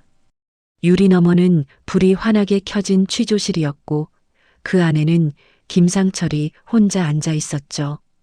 유리 너머로 보이는 그는 어제의 그 증오에 차고 경악하던 모습이 아니었습니다. 그는 지루해 보였습니다. 모든 것을 체념한 패배자가 아니라 곧 조직의 도움으로 풀려날 것을 확신하는 하수인처럼 오만해 보이기까지 했습니다. 그는 간간히 하품을 하거나 테이블 위를 손가락으로 장단 맞추듯 툭툭 건드리고 있었죠. 그 모습을 보는 제 마음은 이상할 정도로 고요했습니다. 분노는 이제 끓어오르는 용암이 아니라 그 위에 단단하게 굳은 현무암처럼 차갑고 무거워져 있었습니다. 최 반장님이 제 옆에서 나지막이 말했습니다. 예상대로입니다. 변호사 외에는 묵비권을 행사하고 있습니다. 자기는 그저 돈 몇 푼 받고 사람을 소개만 해준 심부름꾼일 뿐이라고 주장하고 있어요. 오만하군요. 제 짧은 대답에 최 반장님이 저를 돌아보았습니다. 맞습니다. 그리고 우리는 바로 그 오만함을 이용해야 합니다. 어머니, 내일 저 방에 들어가시면 절대 지금의 이 분노를 먼저 보여서는 안 됩니다. 저놈은 어머니를 불쌍히 여기거나 혹은 반대로 마음껏 조롱하고 싶어서 입을 열 겁니다. 그 순간을 노려야 합니다. 그게 우리가 놈의 윗선을 칠 유일한 기회입니다. 최 반장님의 말이 맞았습니다. 저 오만한 얼굴. 저놈은 아직도 내가 그저 운 좋게 살아남은 정신 나간 늙은이라고 생각하고 있을 겁니다. 좋다. 내일 나는 그가 원하는 가장 완벽하고 가련한 피해자의 모습으로 저 방에 들어갈 것이다. 그의 동정심과 경멸을 동시에 자극해서 그 스스로 무덤을 파게 만들 것이다. 그리고 가장 방심하는 순간, 가장 연약한 모습으로 나는 그의 목에 칼을 꽂을 것이다. 쇠로 된 칼이 아닌 그의 오만함을 무너뜨리고 그의 영혼을 파괴할 진실이라는 이름의 칼을. 나는 더 이상 유리 너머의 그를 쳐다보지 않았습니다. 이미 분석은 끝났으니까요. 나는 최 반장님에게 나지막이 말했습니다. 준비는 끝났습니다. 내일 저를 저 방으로 들여보내주세요. 철컥. 무거운 쇠문이 열리는 소리와 함께 저는 취조실 안으로 들어섰습니다. 어젯밤 유리 너머로만 보던 바로 그 공간이었습니다. 방 한가운데 놓인 테이블, 그리고 그 건너편에 앉아 있는 김상철. 그는 제가 들어서는 것을 보고는 예상대로 피식 웃으며 의자에 등을 깊게 기댔습니다. 그 오만한 얼굴에는 내가 여기까지 어쩐 일이냐는 듯한 노골적인 조롱이 가득했습니다. 저는 최 반장님의 조언을 완벽하게 따랐습니다. 어깨를 잔뜩 움츠리고 겁에 질려 어쩔 줄 모르는 사람처럼 시선을 바닥에 떨군 채였죠. 최 반장님이 제 팔을 부축해 의자에 앉혀주지 않았다면 저는 아마 다리에 힘이 풀려 그 자리에 주저앉았을지도 모릅니다. 물론 그것까지도 모두 계산된 연기였습니다. 김태진 씨, 피해자 박정숙 여사께서 당신과 직접 대면하기를 원하셨습니다. 최 반장님의 공식적인 말이 방 안에 울렸지만 김상철은 대답 대신 저를 향한 경멸적인 미소를 지을 뿐이었습니다. 그의 눈이 말하고 있었죠. 가엾은 할망구, 여기까지 와서 뭘 어쩌자고. 나는 숨을 가쁘게 몰아쉬며 두려움에 떠는 짐승처럼 앉아 있었다. 내 어깨는 축 처져 있었고 내 시선은 바닥을 향했다. 김상철의 얼굴을 차마 쳐다볼 용기가 없는 가련하고 나약한 피해자. 그게 바로 오늘 이 자리에서의 내 배역이었다. 그가 나를 보며 속으로 비웃고 있는 것이 피부로 느껴졌습니다. 그래, 마음껏 비웃어라. 내가 더 높이 올라가야 떨어질 때 더 아프고 고통스러운 법이니까. 이 방 어딘가에 있을 마이크와 카메라가 우리의 모든 것을 기록하고 있을 겁니다. 저는 그 보이지 않는 증인들 앞에서 내 생애 최고의 연기를 펼쳐야만 했습니다. 저는 한참 동안 아무 말도 못하고 어깨를 들썩였습니다. 그리고 마침내 간신히 고개를 들었죠.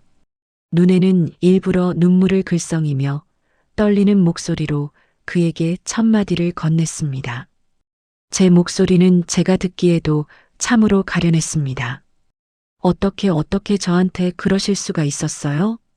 제 눈물과 떨리는 목소리는 김상철의 오만함에 불을 붙이는 기름과도 같았습니다. 그는 기다렸다는 듯이 혹은 이 순간을 즐기기라도 하듯 저를 한심하다는 눈으로 쳐다보며 입을 열었습니다. 그의 목소리에는 이제 일말의 감춤도 없이 완벽한 조롱과 우월감만이 가득했습니다. 그러실 수가 있었냐고? 여사님, 아직도 세상 물정을 전혀 모르시는군. 이건 당신과 나, 우리 둘의 감정적인 문제가 아니에요. 이건 그냥 비즈니스라고. 아시겠어요? 당신은 그냥 운이 나빴던 거고 나는 내 일을 한 것뿐이야.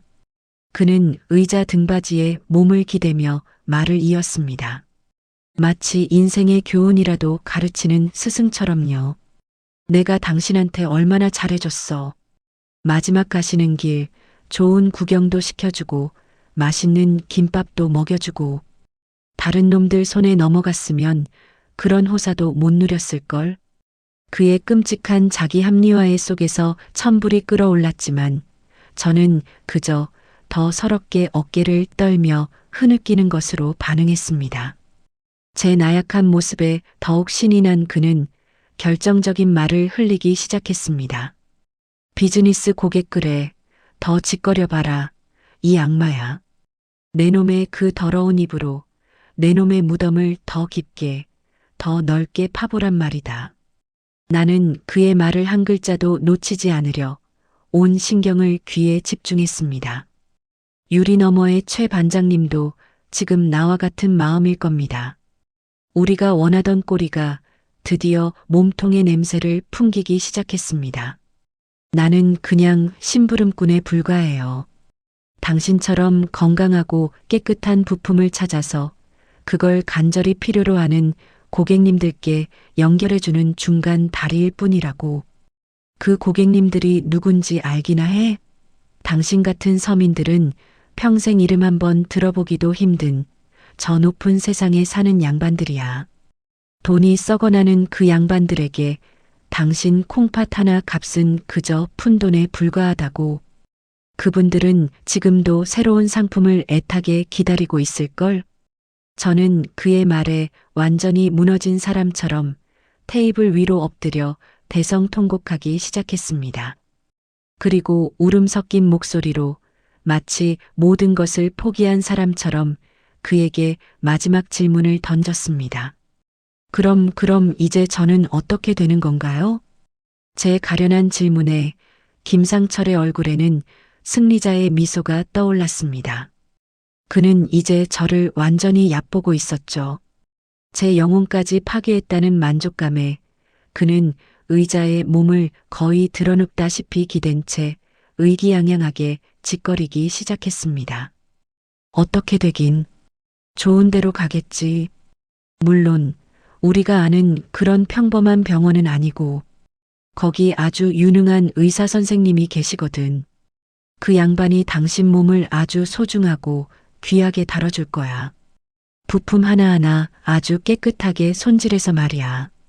그러고 나면 당신은 그냥 이 세상에서 조용히 사라지는 거지. 갑작스러운 심장마비? 아니면 여행 중에 실족사? 시나리오는 많아. 걱정할 것 없어. 그의 끔찍한 말들이 제 귀에 하나하나 박히는 동안 저는 테이블에 엎드린 채 미동도 하지 않았습니다. 제 어깨에 들썩임이 멈춘 것을 그는 알아채지 못한 모양이었습니다. 그가 자신의 말에 도취해 있을 때 저는 천천히, 아주 천천히 고개를 들었습니다. 제 얼굴을 본 김상철의 표정이 순간 굳어졌습니다. 제 얼굴에는 더 이상 눈물도 두려움도 절망도 없었으니까요. 그 자리에는 오직 얼음장 같은 냉소와 불꽃 같은 분노만이 남아 있었습니다. 제 목소리는 더 이상 떨리지 않았습니다. 시나리오라고? 제가 그의 말을 비웃듯 되물었습니다. 그래, 내 놈의 시나리오는 참 많겠지. 하지만 이제 내 놈 인생에 남은 시나리오는 단 하나뿐이야. 장기밀매 조직 핵심 유인책, 무기징역. 어때, 그 시나리오는 마음에 좀 드나? 그가 당황하는 얼굴을 보는 순간 제 온몸에 짜릿한 전율이 흘렀습니다. 그래, 바로 이 표정. 내가 지난 밤새도록 보고 싶었던 게 바로 이 표정이었다. 모든 것을 가졌다고 믿었던 자가 한순간에 모든 것을 잃었음을 깨닫는 그 순간의 멍청한 얼굴. 나의 연극은 이제 끝났다. 이제부터는 진실의 시간이다. 저 유리 너머에서 최 반장님과 다른 모든 사람들이 다 듣고 있었을 것이다. 우리가 원했던 증거, 저 악마의 입으로 직접 말하게 한 완벽한 자백을. 저는 의자에서 일어나 테이블을 짚고 그를 똑바로 내려다보았습니다. 공포에 질려 떨던 사람은 이제 내가 아니라 그놈이었습니다. 나는 내 안에 있던 모든 분노와 경멸을 담아 그에게 말했습니다. 내 놈이 말한 그 고객이라는 것들, 그 잘나신 이름들도 한번 짓거려 보시지. 제 싸늘한 질문에 김상철의 뇌가 마침내 모든 상황을 파악한 모양이었습니다. 그의 얼굴에서 당황스러움이 순식간에 사라지고 그 자리에는 시뻘건 분노가 치밀어 올랐습니다. 그가 이성을 잃고 테이블을 주먹으로 쾅 내리쳤습니다. 테이블 위의 컵들이 요란한 소리를 내며 떨어졌죠. 이 미친 할망구가 내가 처음부터 끝까지 나를 속여 감히 내까지 깨 나를. 그가 자리에서 벌떡 일어나 저에게 달려들려고 했습니다. 그의 눈은 증오로 완전히 충혈되어 있었습니다. 내가 너한테 얼마나 잘해줬는데, 내년을 위해서 내가 얼마나 공을 들였는데 어떻게 나한테 이럴 수가 있어. 그의 마지막 말은 진심에서 우러나오는 절규처럼 들렸습니다. 그는 마지막 순간까지도 자신이 베푼 친절을 배신당했다고 믿는 구제불능의 악마였던 겁니다. 하지만 그가 저에게 닿기 전 취조실 문이 거칠게 열리며 최 반장님과 다른 형사들이 순식간에 방 안으로 들이닥쳤습니다. 그들은 김상철의 몸을 붙잡아 다시 테이블 위로 짓눌렀습니다. 저는 더 이상 물러서거나 두려워하지 않았습니다. 저는 그를 향해 한 걸음 다가가 제 안에 있던 모든 분노와 울분을 토해냈습니다. 그래, 이 악마야. 내가 속였다. 내 놈의 그 역겨운 친절에 매 순간 구역질이 나는 걸 참아가며 내 놈이 내뱉는 모든 말들을 내 머릿속에, 내 뼛속에 똑똑히 새겨 넣었단 말이다. 제 목소리는 찢어질 듯이 갈라졌지만 그 어느 때보다 큰 힘을 담고 있었습니다. 그가 발악하는 모습을 보며 나는 울부짖었습니다. 그것은 더 이상 슬픔이나 공포의 눈물이 아니었습니다. 내 안에 갇혀있던 억울함과 분노가 나뿐만이 아닌 이름도 모를 다른 피해자들의 한이 한꺼번에 터져나오는 피맺힌 절규였습니다. 내 놈이 말한 상품 번호들, 박순자, 이영희, 최은혜, 그리고 나 박정수까지. 그래, 우리가 상품이냐? 우리 목숨값이 그렇게 헐값이더냐? 대답해봐, 이 살인자야. 김상철은 짐승처럼 울부짖으며 방 밖으로 끌려나갔습니다. 그의 비명이 복도를 따라 멀어지고 방 안에는 다시 정적이 찾아왔습니다. 나는 그를 향해 마지막으로 소리쳤습니다. 김상철, 그쪽이 틀렸어요. 난 상품 번호 4번이 아니라 당신한테 가장 값비싼 청구서를 보낼 증인이야. 나는 그 자리에 서서 가쁘게 숨을 몰아쉬었습니다. 모든 것이, 정말로 모든 것이 끝났습니다. 그리고 나는 살아남았습니다. 김상철이 끌려나가고 육중한 쇠문이 다시 닫혔습니다. 방 안에는 저와 최 반장님, 그리고 무겁게 가라앉은 침묵만이 남았습니다. 방금 전까지 온몸을 휘감던 분노와 열기가 거짓말처럼 썰물같이 빠져나가자 그 자리에 거대한 탈진과 허무함이 밀려왔습니다. 다리에 힘이 풀리면서 저는 의자에 다시 주저앉고 말았습니다. 최 반장님이 제게 다가와 물병을 건넸습니다. 저는 떨리는 손으로 물병을 받아들었지만 뚜껑을 열 힘조차 없는 것 같았죠. 그가 대신 병을 열어 다시 제게 건넸습니다.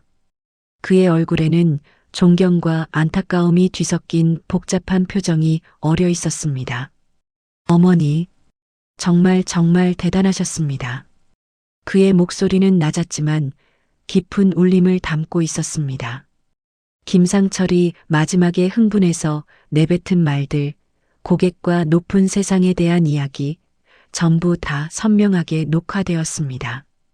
그놈의 자백 덕분에 저희가 오랫동안 쫓던 윗선의 실체에 접근할 수 있는 결정적인 문이 열렸습니다.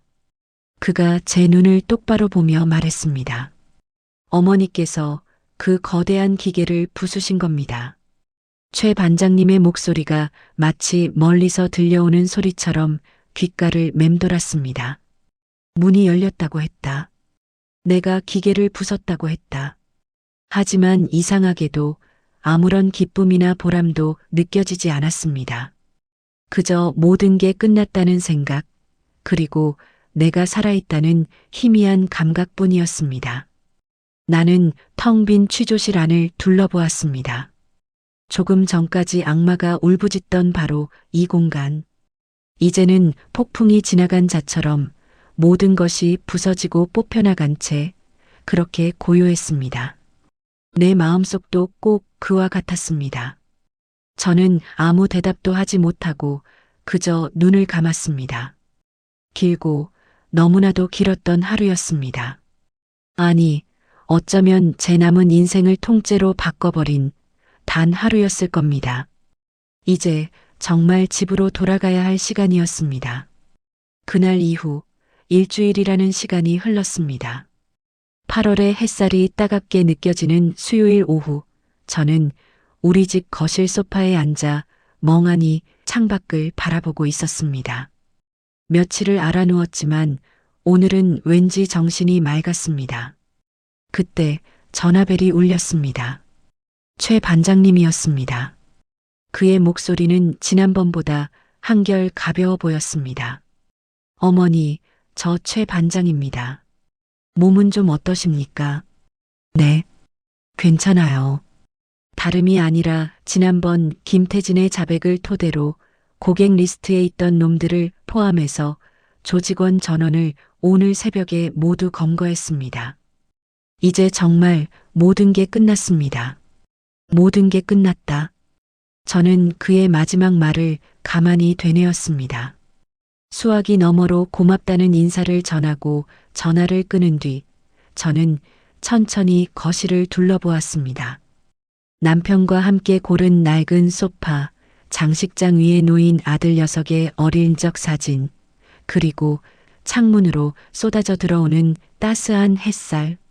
너무나 당연해서 단 한 번도 그 소중함을 진지하게 생각해 본 적 없던 바로 나의 일상이었습니다. 불과 일주일 전 저는 이 모든 것을 잃을 뻔했습니다. 모든 게 끝났다고 했다. 하지만 정말 끝난 걸까? 김상철과 그 일당들은 이제 죗값을 치르겠지만 내 앞에 있었던 3명의 다른 번호들.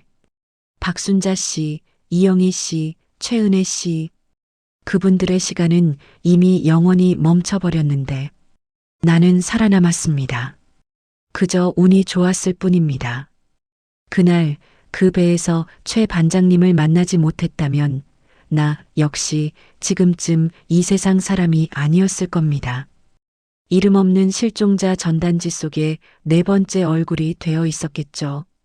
창밖으로 예전에 저처럼 혼자 공원을 산책하는 다른 노인들의 모습이 보였습니다. 평화롭고 아무것도 모르는 얼굴들이었습니다. 저는 그분들을 한참 동안 바라보았습니다. 그리고 생각했습니다. 어쩌면 내가 살아남은 데에는 어떤 이유가 있는지도 모른다고 말입니다. 창밖의 풍경을 바라보던 저는 조용히 자리에서 일어났습니다. 그리고 서랍 깊숙한 곳에 넣어두었던 낡은 일기장 한 권과 펜을 꺼내 들었죠.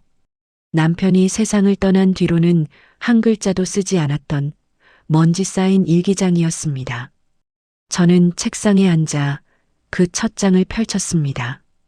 무슨 말부터 써야 할지 막막했지만 일단 펜을 들자 거짓말처럼 이야기가 시작되었습니다. 나는 오늘 다시 태어났다. 저는 펜을 들고 김상철이라는 남자를 처음 만났던 그날의 공원 풍경부터 적어 내려가기 시작했습니다. 그의 다정한 미소와 나를 설레게 했던 따뜻한 말들, 그리고 그 모든 것이 얼마나 정교하고 잔인하게 짜인 거짓이었는지를 담담하게 기록했습니다. 그 작은 낚싯배 위에서 느꼈던 공포와 주황색 구명조끼의 뻣뻣한 감촉, 내 이름 옆에 붙어있던 끔찍한 숫자들에 대해서도 썼습니다. 기억하고 싶지 않은 순간들이었지만 이상하게도 글로 적어 내려가니 뒤엉켜 있던 실타래가 조금씩 풀리며 제 감정이 정리되는 기분이었습니다. 그리고 최 반장님에 대해서도 썼습니다.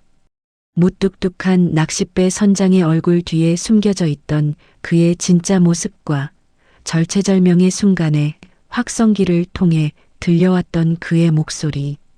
만약 그가 그 배에 없었다면, 만약 그가 내게 경고해주지 않았다면 지금의 나는 없었을 테니까요. 그 생각에 이르자 뜨거운 것이 목구멍으로 치밀어 올랐습니다. 그날 이후 처음으로 제 눈에서 눈물이 흘렀습니다. 그것은 더 이상 공포나 분노의 눈물이 아닌 살아있다는 것에 대한 깊고 진한 감사의 눈물이었습니다. 이것은 단순히 나의 아픈 기억을 기록하는 것이 아니었습니다.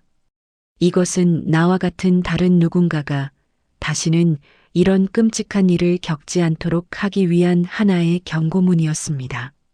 사람의 외로움을 파고드는 악마는 김상철 하나만이 아닐 것입니다. 세상에는 수많은 김상철이 다른 얼굴과 다른 목소리로 우리 주변을 맴돌고 있을지 모릅니다. 한참을 쓰고 나서야 저는 펜을 내려놓았습니다. 제 앞에는 지난 일주일간의 지옥 같았던 기록이 빼곡히 적혀 있었습니다.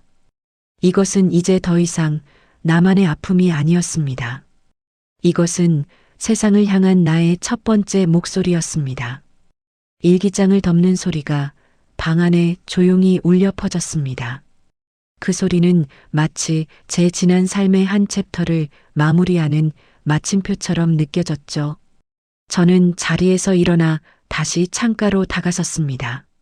아까와 똑같은 풍경이었지만 이제 제 눈에는 모든 것이 다르게 보였습니다. 공원 벤치에 홀로 앉아 있는 할머니, 느린 걸음으로 장을 보러 가는 할아버지. 그들의 평범한 일상 하나하나가 위태롭고 소중해 보였습니다. 김상철은 잡혔지만 제2, 제3의 김상철은 지금 이 순간에도 저분들 중 누군가에게 다가가 다정한 미소로 말을 걸고 있을지도 모를 일이었습니다. 내 몸에는 상처 하나 남지 않았지만 내 마음에는 지워지지 않을 깊은 흉터가 새겨졌습니다. 하지만 이제 이 흉터는 더 이상 부끄러움이나 고통의 흔적이 아닙니다. 이것은 제가 그 지옥 속에서 살아남았다는 증거이자 다시는 그 어떤 악의에도 지지 않겠다는 제 스스로를 향한 굳은 맹세입니다. 저는 여전히 사람을 믿고 싶습니다. 김상철 같은 악마보다는 최 반장님처럼 묵묵히 자신의 자리에서 선을 행하는 사람들이 세상에는 훨씬 더 많다고 믿고 싶습니다. 하지만 우리는 동시에 알아야만 합니다. 어둠은 늘 가장 외롭고 연약한 마음의 틈을 노리고 스며든다는 것을요. 그래서 저는 결심했습니다. 이 이야기를 세상에 알려야만 하겠다고. 저는 일기장을 가슴에 품고 전화기 앞으로 다가갔습니다. 제 이야기를 들어줄 곳이 필요했습니다. 제 목소리가 어딘가에서 나와 비슷한 외로움을 느끼고 있을 다른 누군가에게 닿아서 당신은 결코 혼자가 아니라고, 그리고 낯선 친절을 경계하라고 말해줄 수 있다면 그것이야말로 신이 저를 상품 번호 4번에서 기어코 구해내어 살려두신 진짜 이유일 테니까요. 제 두 번째 인생은 그렇게 전화기 다이얼을 누르는 소리와 함께 다시 조용히 시작되고 있었습니다. 여러분, 만약 이 이야기가 마음에 남으셨다면 구독과 좋아요로 저에게 힘을 주세요.